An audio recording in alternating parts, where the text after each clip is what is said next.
Hey guys, आज हम बात करने वाले हैं जापान के एजुकेशन सिस्टम के बारे में, स्पेशली उन इंडियन स्टूडेंट्स के लिए जो जापान में स्टडी या जॉब करने का प्लान बना रहे हैं। जापान का एजुकेशन सिस्टम वर्ल्ड फेमस है, डिसिप्लिन, एडवांस और प्रैक्टिकल। लेकिन अगर आप यहाँ सेटल या स्टडी करने का सोच रहे हैं, उससे पहले एजुकेशन सिस्टम को जानना बहुत ज़रूरी है। चलो सिंपल लैंग्वेज में सब क्लियर करते हैं।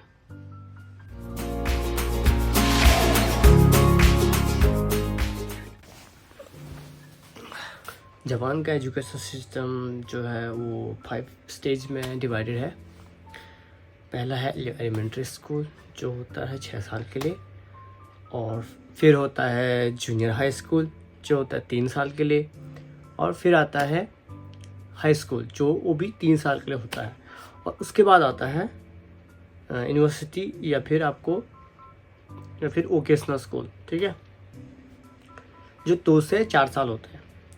और उसके बाद आता है फिर मास्टर्स और पीएचडी, जो सेम है इंडिया की तरह, यहाँ भी वैसे सेम ही होता है।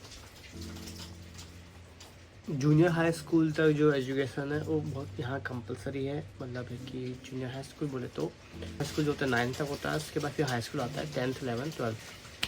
जो 9th तक है वो कंपलसरी है, वहाँ यहाँ 9th तक पढ़ना ही पढ़ना है। जापानीज स्कूल्स में क्या है ना कि डिसिप्लिन, टीम वर्क और मोरल एजुकेशन पे काफ़ी फोकस किया जाता है। यहाँ के स्टूडेंट एकेडमिकली स्ट्रॉन्ग होने के साथ साथ बिहेवियर और रिस्पॉन्सिबिलिटी में भी ट्रेंड होते हैं। अब बात करते हैं इंडियन के लिए ऑप्शन की।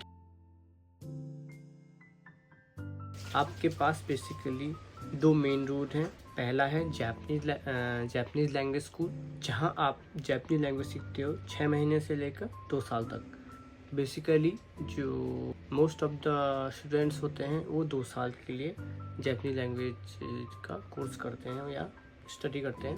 दूसरा ऑप्शन वो है यूनिवर्सिटी और वोकेशनल कॉलेज, जहां आप अपना एक्चुअल डिग्री कोर्स करते हो, जैसे IT, engineering, design, business etcetera. वैसे मैंने अभी ध्यान दिया नहीं कि थोड़ी देर पहले शायद आपको नॉइस आ रही होगी, ऐसे कुछ गिर रहा है, पर वो थे जिसको आप इंडिया में ओले कहते हो। मैं आप क्यों बोल रहा हूँ, सॉरी माफ़ करना। मतलब जो हम इंडियंस जो हैं उसको ओले कहते हैं, और उसको यहाँ बोलते हैं मिजोरे। मतलब पानी और बर्फ़ का मिक्सर जो होता है उसको मिजोरे बोलते हैं, या आरारे बोलते हैं। तो अभी क्या विंडो है जो है ग्लास की है, तो बाहर से जो अभी क्या है हवा बहुत तेज़ है, तो जब ओले गिर रहे तो वो उड़ के इधर को आ जाते हैं क्या बालकनी के अंदर को, तो और विंडोज़ पे टकराते हैं, तो उससे बहुत ज़्यादा आवाज़ आ रही थी आपको। अगर आपको दिक्कत हो इसके लिए आप माफ़ी चाहते हैं। तो पॉइंट पे आते हैं। अभी कुछ यूनिवर्सिटीज़ में इंग्लिश मीडियम प्रोग्राम भी मिलते हैं, पर अगर आप लॉन्ग टर्म के लिए जापान में रहना चाहते हैं या वर्क करना चाहते हैं तो जापानीज़ लैंग्वेज सीखना कंपलसरी हो जाता है, क्योंकि बिना जापानीज़ लैंग्वेज के आप यहाँ मोस्ट ऑफ द टाइम कुछ भी नहीं कर सकते। कि बिना लैंग्वेज के यहाँ लाइफ काफ़ी टफ हो जाती है, हर टाइम आपको किसी ना किसी पे डिपेंडेंट रहना पड़ जाता है। अब बात करते हैं फीस और स्कॉलरशिप के बारे में। ऑब्वियसली जापान में जो पढ़ाई है फ्री नहीं है, पर अपॉर्चुनिटीज़ बहुत है।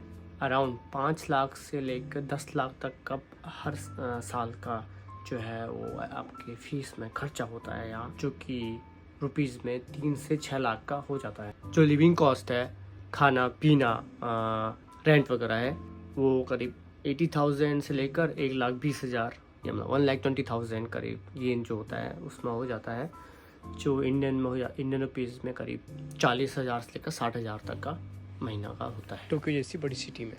लेकिन टेंशन मत लो, जो मैक्स्ड है वो जासो है, मतलब MEXT मैक्स्ड, और जो JASSO जासो है, इनकी अपनी स्कॉलरशिप होती है। अगर आपके मार्क्स और जो डॉक्यूमेंट्स है काफ़ी स्ट्रॉन्ग है तो मोस्ट ऑफ द जो फीस है वो कवर हो जाती है। Point number 4, part time job. जो स्टूडेंट वीज़ा है आप जब लेंगे, मतलब अप्लाई करने के बाद स्टूडेंट वीज़ा में आप जापान में 28 आवर्स पार्ट टाइम वर्क कर सकते हो, वो भी एक हफ्ते में। मोस्ट ऑफ द स्टूडेंट जो होते हैं वो कन्वीनियंस स्टोर, जिसको यहाँ खुम्बिनी बोलते हैं, और रेस्टोरेंट या फिर डिलीवरी जॉब जो होती है उसमें पार्ट टाइम जॉब करते हैं। इससे आपका जो छोटा मोटा एक्सपेंस है वो निकल जाता है, और सबसे इम्पोर्टेंट इससे जापानी लोगों के साथ रियल कम्युनिकेशन स्किल जो काफ़ी डेवलपमेंट हो जाती है, जो आपकी फ्यूचर जॉब वगैरह में काम आएगी। हाँ, स्टडी के बाद जॉब की अपॉर्चुनिटीज़। ग्रेजुएट होने के बाद आपको जापान में जॉब मिल सकती है।